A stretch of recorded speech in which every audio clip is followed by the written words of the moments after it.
E aí, pessoal, sejam bem-vindos a mais um vídeo direto e reto ao que interessa. Hoje vamos falar sobre a Instrução Normativa 2291 de 25, que vai substituir a 1888 de 19. Não sou especialista, não sou ninguém importante, sou apenas um cidadão comum que investe há 8 anos, que já acertou e errou muitas vezes. O meu objetivo é contar um pouquinho da minha história, dos meus erros e acertos, e eu costumo brincar dizendo que esse canal é bem artesanal, é bem gourmet, porque sou eu sozinho produzindo os conteúdos com um pouquinho de ajuda de inteligência artificial, para finalizar, e não que ela vai fazer o trabalho por mim, beleza? Eu estava me preparando para gravar um vídeo da IN 1888, mas aí saiu essa 2291 em novembro. Apesar de eu estar gravando o vídeo agora em março, ainda tem um período de adaptação, certo?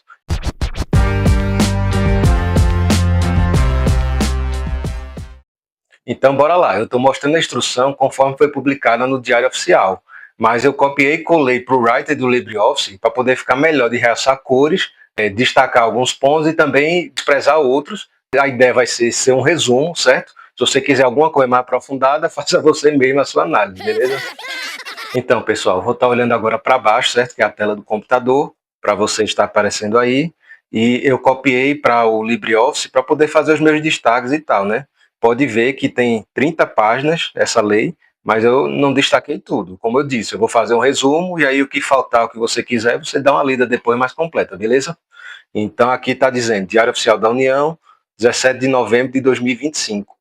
Essa instrução normativa ela dispõe sobre a prestação de informações relativa a operações realizadas com criptoativos à Secretaria Especial da Receita Federal do Brasil. Então, no artigo 1º, nós temos: esta instrução normativa dispõe sobre a obrigatoriedade de prestação de informações relativas a operações realizadas com criptoativos à Secretaria Especial da Receita Federal do Brasil. Até aí, nada demais, certo? No artigo 2º, para fins do disposto nesta instrução normativa, devem ser observadas as definições descritas no anexo 1 e os procedimentos de diligência dispostos no anexo 2 para a prestação de serviço criptoativo. A gente vai chegar lá. Aí eu anotei aqui, o anexo 1 tem 4 capítulos, criptoativo, pessoa usuária de criptoativo, prestadora de serviço de criptoativo e os termos técnicos, que eles tratam dos conceitos dos termos utilizados. O anexo 2 são os procedimentos de diligência, jurisdição reportável e pessoa reportável, para fins do CAF, pessoa física usuária de criptoativo reportável, requisitos de validade das declarações próprias, disposições gerais. Então, no artigo 3º também, ele vai falar do sistema de coleta nacional, que assim tem até 45 dias contado a partir da data de publicação dessa instrução normativa. Aqui ele está dizendo que vai ter um sistema próprio dentro desse sistema que já existe, que é o Coleta Nacional. E aí tem um link, certo? Então, sem sustos por enquanto. Então, aqui no artigo 5º, eu destaquei essa parte. Ficam obrigadas a apresentar de cripto a pessoa prestadora de serviço de criptoativo que. Aí tem uma série, certo? A pessoa prestadora de serviço. Então, tem que ser residente tributária no Brasil, seja constituída ou organizada de acordo com a lei no Brasil e que tenha personalidade jurídica no Brasil, obrigatoriedade de se reportar à Receita. Tem os requisitos, certo? Vou passar. Um outro ponto que ele coloca também é a pessoa física ou a entidade residente ou domiciliada no Brasil, no caso de operações efetuadas por meio de prestadora de serviço do exterior e efetuadas por meio de plataforma descentralizada. Cuidado quem faz DeFi. Não efetuadas por meio de prestadora de serviço de criptoativo. Seria a transação pessoa a pessoa, então. Então já dá para ver que eles estão dando uma cercada muito boa, né? No parágrafo 3º, ele fala, na hipótese prevista no inciso 2º, aquele das pessoas, as informações devem ser prestadas sempre que o valor mensal das operações, isolado ou conjuntamente, né, somando tudo, for maior que 35 mil. No artigo 6º, sobre as operações, deverão ser prestadas na Decripto as seguintes informações sobre operações com criptoativo. Então, compra e venda, permuta entre criptoativos declaráveis, transferência de criptoativo declarável para conta ou carteira de usuário, não oriunda das operações descritas naqueles incisos 1 e 2, nas seguintes hipóteses. Aí vai detalhar, no caso de airdrop, renda de staking, renda de mineração, tomada de empréstimo de criptoativo declarável, transferência de prestadora de serviço de criptoativo, alienação de bens ou serviços, devolução de garantias, outras e até mesmo desconhecidas. Fica muito vago, né? Realmente eles querem pegar todo mundo, não tem para onde correr. Então também deve declarar o quê? Quando acontecer uma aquisição de bens ou serviços em valor superior ao equivalente em reais a 50 mil dólares. E destaquei também a perda involuntária de criptoativo declarável. Então, se você tinha que declarar, por alguma razão, perdeu a senha da carteira, a senha da moeda, enfim, as palavras-chave, você também tem que informar. Porque se de repente eles acham que aquela carteira é sua, né? Aquelas criptos são suas, você não tem mais acesso. Mas e se acontecer alguma movimentação? Quem é que está fazendo isso? Pode ser que eles coloquem a culpa em você e não na pessoa que roubou, que lhe hackeou, enfim. Então é muito melhor. Assim, se a gente tem, assim, eu não diria que era melhor não declarar. Tem que declarar, fazer a coisa certa sempre. Mas principalmente naquele caso que acontecer algo muito raro ou algo muito, sei lá, possivelmente uma fraude, um golpe, um crime mesmo, né? Que isso já não vai estar mais, a gente já não tem mais o que perder, já perdeu. Então, relata, é melhor, tá certo? Aí eu coloquei aqui um resumozinho. Do 4 ao 9 são situações menos comuns. Então vale a pena ler um pouco e ver se você se encaixa. Mas fique sempre ligado nos valores de 35 mil reais e 50 mil dólares. Rapidinho, galera, dá uma força aí pro canal, curte, comenta, compartilha aí qualquer coisa, passa pro pai, pra mãe, pra vizinha, pro avô, por favor. Ajuda o canal a crescer, beleza? Não esquece não. Então, não falei ainda para vocês o que é o CAF.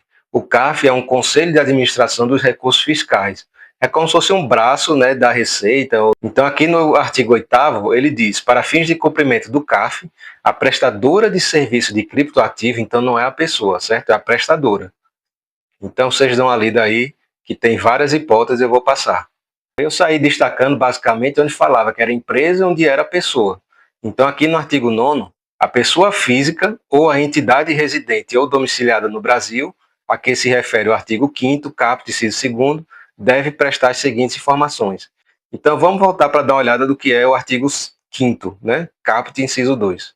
Então, seria aqui, a prestadora de serviço de criptoativos está obrigada a apresentar decrypto referente às operações com criptoativos efetuadas por meio de sucursal realizada no Brasil.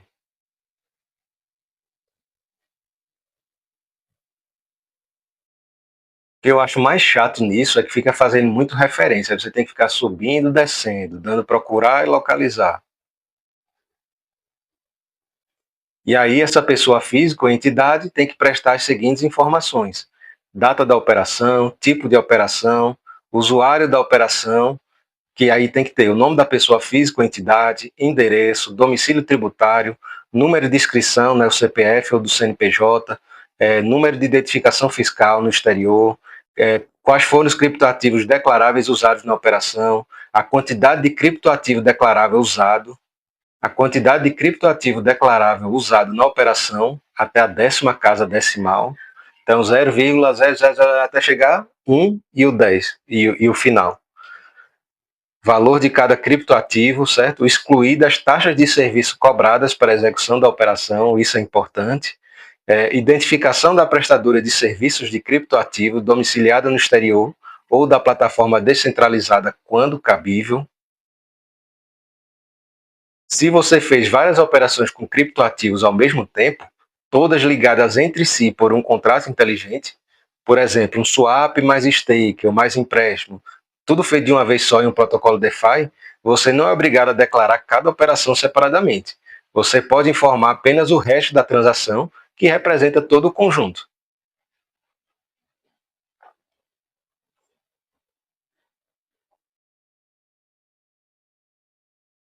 Aqui é importante falando da questão da conversão da moeda.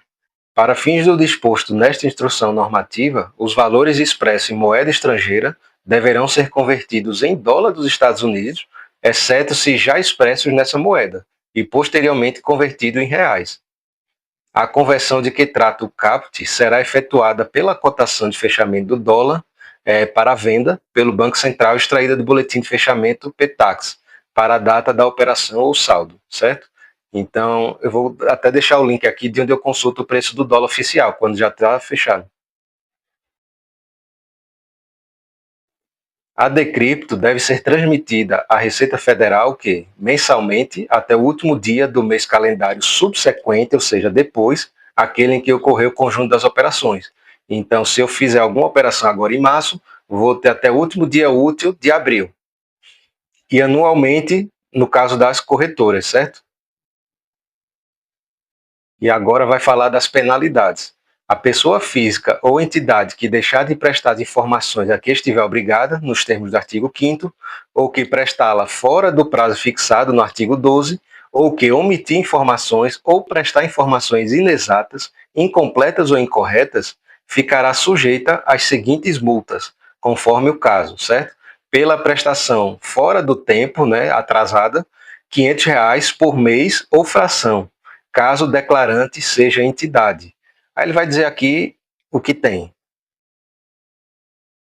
No 2, pela prestação com informações inexatas, incompletas ou incorretas, ou com omissão, 1,5% do valor da operação a que se refere essa informação, caso o declarante seja pessoa física. E pelo não cumprimento à intimação da Receita Federal para cumprir obrigação acessória ou prestar esclarecimentos, o valor é de R$ 500 por mês calendário. Então aqui vai falar também da retificação, certo? Se a pessoa ou entidade que perceber que errou, né, ou que omitiu, enfim, poderia melhorar a declaração, pode apresentar uma declaração retificadora e não incidirá multa relativa a erros, omissões ou inexatidões constantes da decripto original ou retificadora, desde que corrigidos ou supridos antes do início de qualquer procedimento de ofício. Então, enquanto a Receita não acordar, não perceber, não for atrás de você, você sempre pode corrigir, certo? E aqui no artigo 18 ele fala, olha, fica revogada as seguintes instruções normativas. A 1888, que valia desde 2019, e essa 1899, também de 19, e essa instrução normativa entra em vigor na data de sua publicação e produz efeitos. Então, aqui no artigo 19, vai dizer o quê? Que esta instrução normativa entra em vigor na data de sua publicação no Diário Oficial e produz efeitos a partir de 1º de janeiro de 2026, em relação aos prestadores de serviço, e a partir de 1º de julho de 2026 para as prestadoras, outras especificações que ela vai dizer, né? E para as pessoas físicas, em todos os casos. E 3 imediatamente em relação aos demais dispositivos. Então pronto, a instrução terminou, certo? Foi até a página 13 aqui do meu Word. Acabou, certo? A instrução, foram 13 páginas. As outras próximas 17 são aqueles 2 anexos que falou no começo. Que aí tem a questão, né, de detalhar melhor os conceitos, quem faz o quê, quem tem que fazer como, beleza? Então é isso que essa instrução aborda. Não tem nada demais para nós, pequenos investidores, mas é preciso conhecer ela, né? Para caso precise fazer o reporte de passar dos 35 mil mensais. O nível de detalhamento aumentou, mas nada que uma planilha de organização financeira não possa registrar. Se você ainda não tem uma planilha desse tipo, recomendo dar uma assistida num vídeo meu, certo? Que eu fiz, planilhas simples e eficientes para controle de cripto e pools. O card está aí.